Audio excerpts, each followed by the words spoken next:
مجھے مزار سے حکم ملا کہ اپنی بیٹیوں کو ساتھ لو اور مصر کی طرف نکل جاؤ۔ میں نے عرض کی کہ میں زندہ کس طرح پہنچوں گا؟ مزار سے آواز آئی کہ تم نے ہماری جو خدمت کی ہے اس کے عوض تم خیریت سے قاہرہ پہنچ جاؤ گے، لیکن وہاں خاموش نہ بیٹھنا۔ ہر کسی کو بتانا کہ گناہ کرو گے تو تمہیں ایسی ہی سزا ملے گی جیسی تمہاری فوج نے بھگتی ہے۔ مجھے مزار نے بہت کچھ بتایا ہے جو میں مصر چل کر تمہیں بتاؤں گا۔ تم ایک دوسرے کو دیکھو، تمہارے چہرے لاشوں جیسے ہو گئے ہیں، تمہارے جسموں میں جان نہیں رہی۔ مجھے دیکھو، میں اپنی بیٹیوں کے ساتھ پیدل آ رہا ہوں، میرے پاس کچھ کھانے کے لیے بھی نہیں، کچھ پینے کے لیے بھی نہیں۔ کیا آپ ہمیں مصر تک اپنی طرح لے جا سکتے ہیں؟ ایک سپاہی نے پوچھا۔ اگر تم یہ وعدہ کرو کہ دلوں سے گناہ کا خیال نکال دو گے، اس نے جواب دیا، اور یہ وعدہ بھی کرو کہ جس مقصد کے لیے مصر جا رہا ہوں اس میں میرا ساتھ دو گے۔ ہم سچے دل سے وعدہ کرتے ہیں۔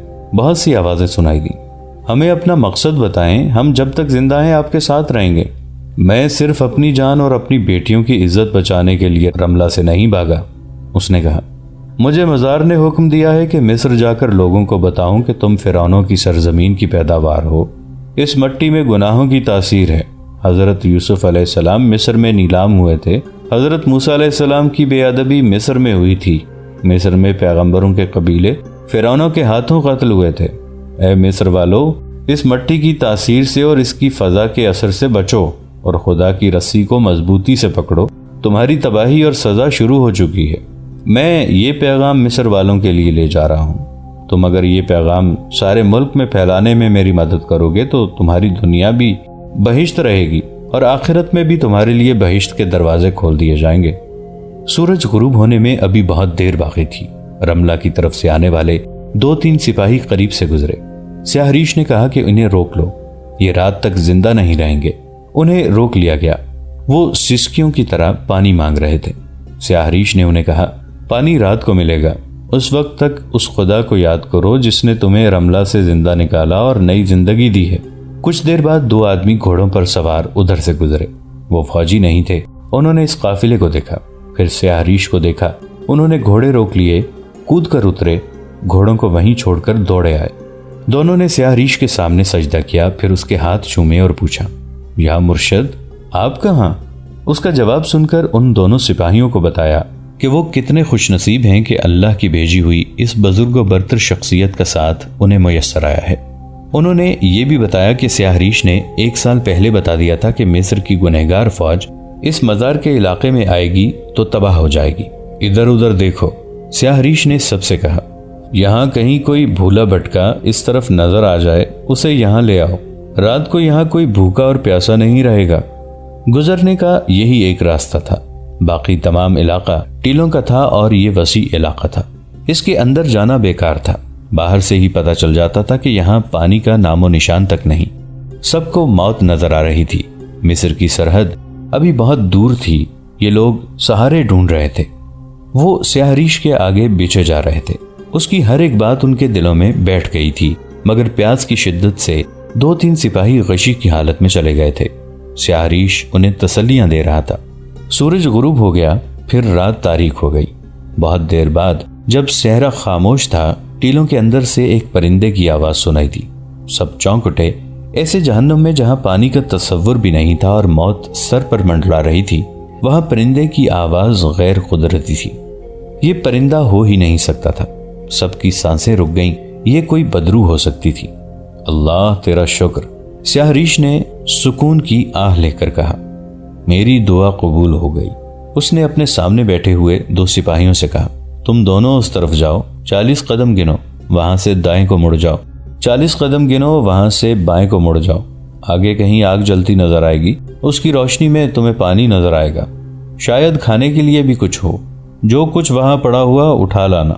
یہ آواز پرندے کی نہیں، غیب کا اشارہ ہے۔ میں نہیں جاؤں گا، ایک سپاہی نے خوفزدہ لہجے میں کہا، میں جنات کی جگہ نہیں جاؤں گا۔ وہ 2 آدمی اٹھ کھڑے ہوئے جو بعد میں گھوڑوں پر سوار آئے تھے اور سیاہ ریش کے آگے سجدہ کیا تھا۔ ایک نے سپاہیوں سے کہا، مت ڈرو، جنات تمہیں کوئی نقصان نہیں پہنچائیں گے۔ انہیں حکم ملا ہوا ہے کہ یہ بزرگ جہاں جائیں انہیں کھانا اور پانی پہنچا کے آئیں، ہم ان کے معجزوں سے واقف ہیں۔ 2-3 آدمی ہمارے ساتھ چلو۔ وہ 2-3 سپاہیوں کو ساتھ لے کر چل پڑے۔ سیاہ ریش کے کہنے کے مطابق انہوں نے قدم گنے اور مڑے، 2 ٹیلوں کے درمیان سے گزرے تو انہیں ایک جگہ آگ جلتی نظر آ گئی۔ سب کلمہ طیبہ کا ورد کرتے آگے بڑھے۔ آگ کی روشنی میں پانی سے بھرے ہوئے 4-5 مشکیزے پڑے تھے اور کپڑے کے ایک تھیلے میں کھجوریں بھری ہوئی تھیں۔ انہوں نے مشکیزے اور تھیلا اٹھایا اور سیاہ ریش کے آگے یہ سامان جا رکھا۔ اس نے سب میں تھوڑی تھوڑی کھجوریں تقسیم کی اور 2 مشکیزیں ان کے حوالے کر کے کہا کہ ضرورت سے زیادہ پانی نہ پئیں، پانی بچانے کی کوشش کریں۔ اس کے بعد کسی شک کی گنجائش نہ رہی کہ سیاہ ریش کوئی عام قسم کا درویش نہیں، اللہ کے مصاحبوں میں سے ہے۔ اس نے سب کو تیمم کروایا اور باجماعت نماز پڑھائی، پھر سب سو گئے۔ ابھی سحر تاریک تھی جب اس نے سب کو جگا دیا اور قافلہ مصر کو روانہ ہو گیا۔ سیاہ ریش کو ایک اونٹ پر، اس کی بیٹیوں کو دوسرے اونٹ پر سوار کرا دیا گیا۔ راستے میں انہیں 3-4 سپاہی ملے جو مصر کو جا رہے تھے۔ سیاہ ریش نے انہیں پانی پلایا، کھجوریں کھلائیں اور 2 شتر سواروں کے پیچھے انہیں سوار کر دیا۔ اس قافلے سے دائیں طرف دور ایک اور قافلہ جا رہا تھا۔ کسی نے کہا کہ انہیں بھی ساتھ لے لیا جائے۔ سیاہ ریش نے کہا کہ وہ ہماری طرح بھاگے ہوئے لوگ معلوم نہیں ہوتے، ان کا اور ہمارا کوئی ساتھ نہیں۔ بہت دنوں بعد سپاہیوں کا یہ قافلہ سیاہ ریش کی قیادت میں مصر کی سرحد میں داخل ہوا۔ وہ 2 آدمی جنہوں نے سیاہ ریش کے آگے سجدہ کیا تھا، راستے میں سپاہیوں کو سیاہ ریش کے معجزے سناتے گئے۔ انہوں نے سپاہیوں سے کہا تھا کہ اسے جو کوئی اپنے گاؤں میں رکھ لے گا، اسے رزق کی کوئی کمی نہیں ہوگی اور خدا اس پر ہمیشہ مہربان رہے گا۔ ایک ہی گاؤں کے 3-4 سپاہی اسے وہاں رکھنے کے لیے تیار ہو گئے۔ سیاہ ریش سے کہا گیا کہ وہ ان کے گاؤں چلے۔ اس نے کچھ باتیں پوچھی اور ان کے گاؤں جانے پر آمادہ ہو گیا۔ یہ بڑا گاؤں تھا جو قاہرہ سے دور نہیں تھا۔ قافلہ جب اس گاؤں میں داخل ہوا تو سپاہیوں کو دیکھ کر گاؤں کے لوگ ان کے گرد جمع ہو گئے۔ ان کے جانوروں کے آگے چارہ ڈالا، قافلے والوں کو کھانا اور پانی دیا اور ان سے محاذ کی باتیں سننے بیٹھ گئے۔ انہیں سیاہ ریش کے متعلق بتایا گیا کہ خدا کے مصاحبوں میں سے ہے اور اسے خدا جنات کے ہاتھوں رزق پہنچاتا ہے۔ لوگوں کو اس کی مختصر سی داستان حیات بھی سنائی گئی۔ اس دوران وہ آنکھیں بند کیے مراقبے میں رہا۔ اس کی بیٹیوں کو اس کے گاؤں کا رہنے والا ایک سپاہی اپنے گھر لے گیا۔ محاذ کا راز مجھ سے پوچھو۔ سیاہ ریش نے کہا، یہ سپاہی ہیں، یہ صرف لڑتے ہیں، انہیں کچھ علم نہیں ہوتا کہ انہیں لڑانے والوں کی نیت کیا ہے۔ ان چند ایک سپاہیوں نے جنہیں میں نے صحرا کی آگ سے زندہ نکالا ہے، اس فوج کے گناہوں کی سزا بھگتی ہے جو ان کے بہت پہلے ملک شام کو گئی تھی۔ اس فوج نے ہر میدان میں فتح حاصل کی۔ وہاں کی وادیاں اور وہاں کے صحرا سلطان ایوبی زندہ باد کے نعروں سے گونجتے اور لرزتے رہے ہیں۔ فوج نے ہر جگہ زر و جواہرات اور عورتیں دیکھی۔ وہاں کی عورتیں مصر کی عورتوں سے زیادہ خوبصورت ہیں۔ فتح کے نشے نے اس فوج میں فرعونیت پیدا کر دی، دماغوں میں صرف مال غنیمت رہ گیا۔ پھر اس فوج کے سالاروں، کمانداروں اور سپاہیوں نے قوم کی عزت اور غیرت کو خیر باد کہا اور مسلمانوں کے گھروں میں بھی لوٹ مار شروع کر دی۔ جہاں کوئی خوبصورت عورت اور جوان لڑکی نظر آتی، اسے بے آبرو اور اغوا کیا۔ یہ سب مسلمان مستورات تھیں، انہیں خیموں میں رکھا گیا۔ کیا سلطان ایوبی اندھا تھا؟ کسی نے قہر آلود آواز میں کہا۔ وہ دیکھ نہیں سکتا تھا کہ اس کی سپاہ کیا کر رہی ہے؟ خدا جب سزا دینے کا فیصلہ کرتا ہے تو اماموں، عالموں اور حکمرانوں کی عقل پر بھی پردہ ڈال دیتا ہے۔ سیاہ ریش نے کہا، سلطان صلاح الدین ایوبی خود فتح کے نشے سے بدمست ہو گیا تھا۔ وہ شاید خدا کے وجود کو اور اس کی لاٹھی کو بھول گیا تھا۔ اس کے گرد اس کے محافظوں اور عیاش سالاروں نے ایسا گھیرا ڈال رکھا تھا کہ کسی مظلوم کی فریاد اس تک پہنچ ہی نہیں سکتی تھی۔ جو بادشاہ فریادیوں کے لیے انصاف کے دروازے اور اپنے کان بند کر لیتا ہے، وہ اللہ کی بخشش سے محروم ہو جاتا ہے۔ مجھے 2 سال سے اشارے مل رہے تھے کہ یہ فوج اعمال بد سے باز نہ آئی تو تباہ ہو جائے گی۔ مجھے راتوں کو غیب کی آواز سنائی دیتی رہی، مگر جن کے لیے آوازیں آتی تھیں ان کے کان بند تھے۔ پھر خدا نے یوں کیا کہ ان کی آنکھوں پر پٹیاں باندھیں اور سلطان صلاح الدین ایوبی، جو میدان جنگ کا بادشاہ ہے اور جسے صلیب کے کفار میدان جنگ کا دیوتا کہتے ہیں، عقل کا ایسا اندھا ہوا کہ ساری چالیں بھول گیا۔ اس کی چال دشمن چل گیا اور اسے ایسی شکست ہوئی کہ تنے تنہا مصر پہنچا۔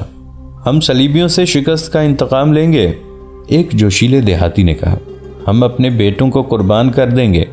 فتح اور شکست خدا کے اختیار میں ہے، سیاہ ریش نے کہا۔ اس کی ذات نے حکم شکست کا دیا ہو تو بندوں کا جوش مردہ پڑ جاتا ہے۔ میں بھی اسی لیے یہاں آیا ہوں کہ مصر کے بچے بچے کو شکست کا انتقام لینے کے لیے تیار کروں لیکن سزا کا وقت ابھی ختم نہیں ہوا۔ تم اگر اپنے بیٹوں کو فوراً فوج میں بھرتی کرا کے محاذ پر بھیج دو گے تو وہ مریں گے اور شکست کھائیں گے۔ ہر عمل کے لیے ایک وقت مقرر ہوتا ہے، وہ وقت ابھی دور ہے۔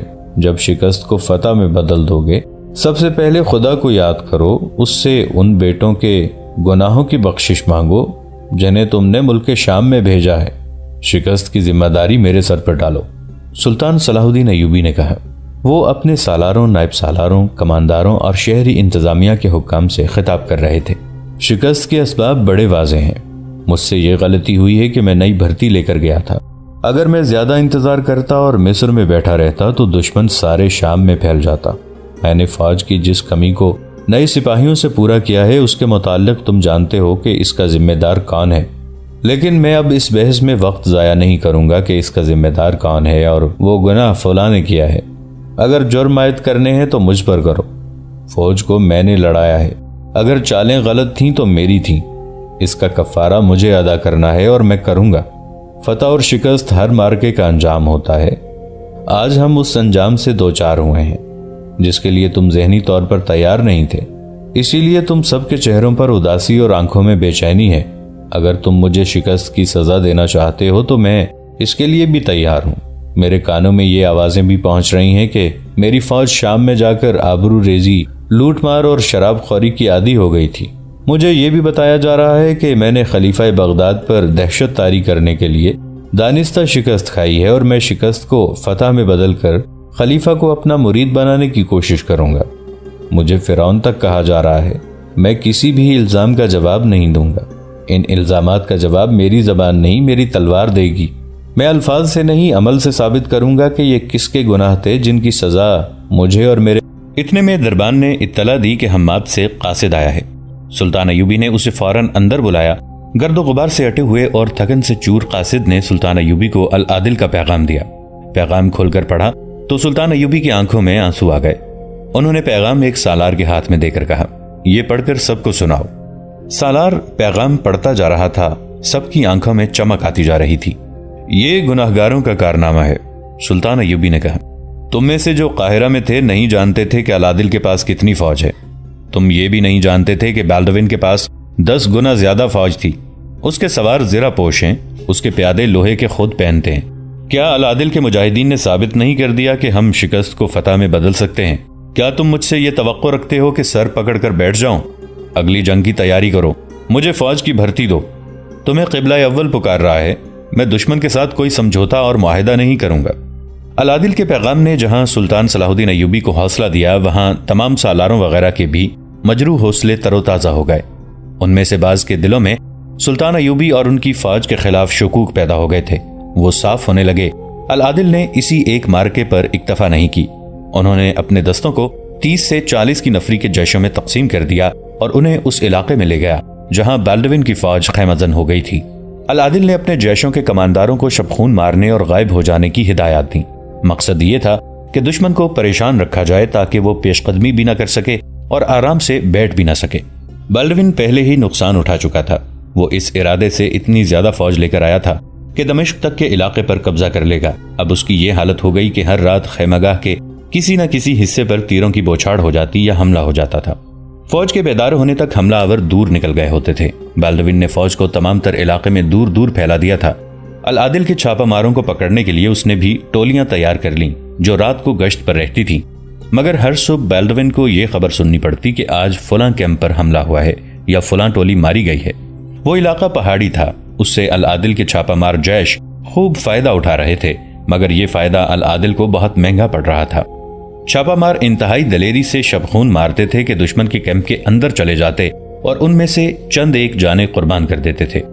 اس طریقہ جنگ اور اس قربانی سے العادل کوئی علاقہ فتح نہیں کر سکتا تھا، وہ دشمن کو وہاں سے پیچھے بھی نہیں ہٹا سکتا تھا، لیکن یہ فائدہ کچھ کم نہ تھا کہ صلیبیوں کی اتنی بڑی فوج پیش قدمی کرنے کے قابل نہیں رہی تھی۔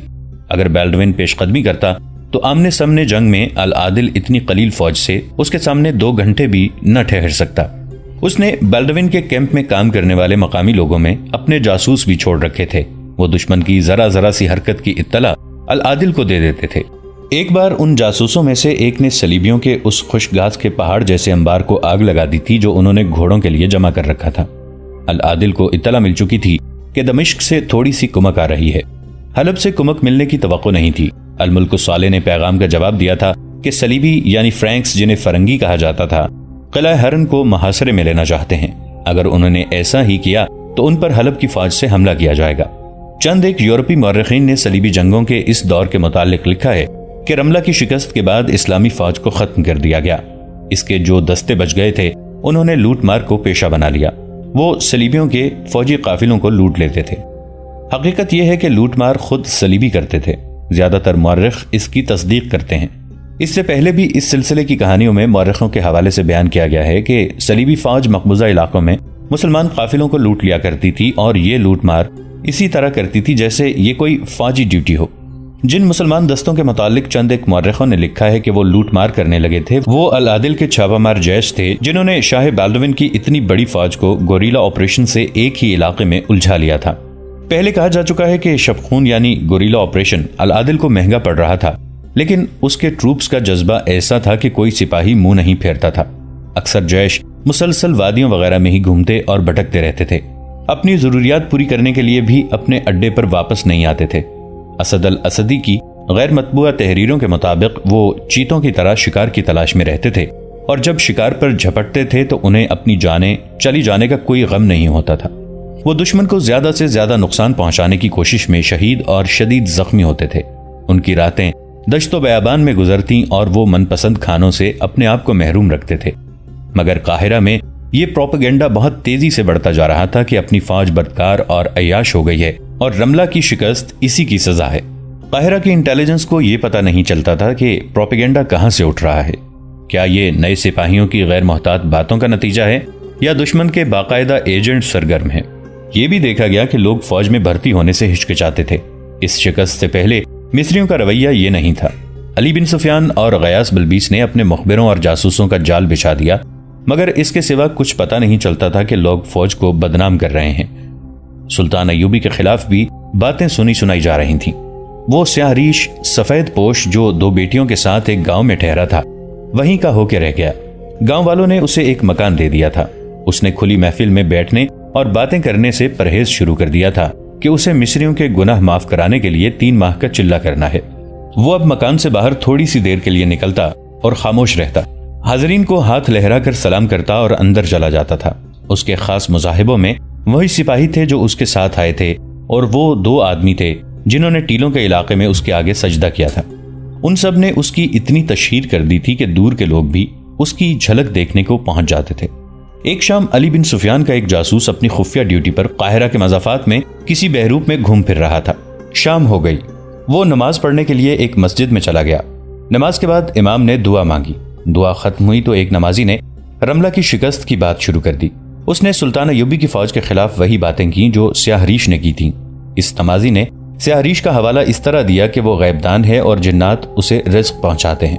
اس نے سفر کی پوری رویداد سنائی اور بتایا کہ کس طرح غیب سے انہیں پانی اور کھجوریں ملی ہیں۔ تمام نمازی انہماک سے اس کی باتیں سنتے رہے۔ اس نے بات ختم کی تو نمازیوں نے اس سے اس قسم کی باتیں پوچھنا شروع کر دیں۔ وہ مرادیں پوری کرتا ہے، لا علاج مریضوں کو شفا دیتا ہے، آنے والے وقت کا حال بتاتا ہے، اولاد دیتا ہے۔ سنانے والے نے انہیں بتایا کہ ابھی وہ سب کو یہی ایک بات بتاتا ہے کہ سلطان ایوبی اور اس کی فوج میں فرعونوں والی خصلت پیدا ہو گئی تھی، اور شکست کی وجہ یہی ہے، اور وہ یہ بھی بتاتا ہے کہ نہ خود فوج میں بھرتی ہونا، نہ کسی کو ہونے دینا، ورنہ نقصان اٹھاؤ گے، کیونکہ گناہوں کی سزا کا ابھی وقت پورا نہیں ہوا، اور یہ بھی کہ وہ 3 ماہ کا چلہ کر رہا ہے۔ اس کے بعد وہ بتائے گا کہ مصر والوں کے گناہ بخشے گئے ہیں یا نہیں۔ یہ آدمی مسجد سے نکل کر گاؤں سے باہر کو چل پڑا۔ علی بن سفیان کا جاسوس اس کے پیچھے گیا اور اس سے پوچھا کہ وہ اس عالم سے کس طرح مل سکتا ہے۔ اس نے اپنا مدعا یوں بیان کیا: میں فوج میں ہوں۔ تمہاری باتیں سن کر میرے دل میں یہ ڈر پیدا ہو گیا کہ اپنی فوج کے گناہوں کی سزا مجھے بھی ملے گی۔ میں بھی دمشق اور حلب کے محاذوں پر گیا تھا۔ میں نے بھی وہی گناہ کیے ہیں جن کا ذکر تم کر رہے تھے۔ مجھے اس عالم بزرگ کے پاس لے چلو۔ اگر وہ کہے گا کہ فوج سے بھاگ جاؤ تو بھاگ جاؤں گا، وہ جو خدمت کہے گا کروں گا۔ میں خدا کے قہر سے ڈرتا ہوں۔ اس نے اتنی منت سماجت کی کہ اس کے آنسو نکل آئے۔ دوستو، آج کے لیے اتنا ہی۔ اسی کہانی کی اگلی قسط کے ساتھ بہت جلد حاضر ہوں گے۔ نیچے کامنٹ سیکشن میں اپنی رائے کا اظہار ضرور کیجیے گا۔ ہمارے اس چینل کو سبسکرائب کر کے نیچے موجود بیل آئیکن کو بھی ضرور کلک کیجیے گا۔ اگلی ملاقات تک کے لیے ہمارا اور آپ کا اللہ نگہبان۔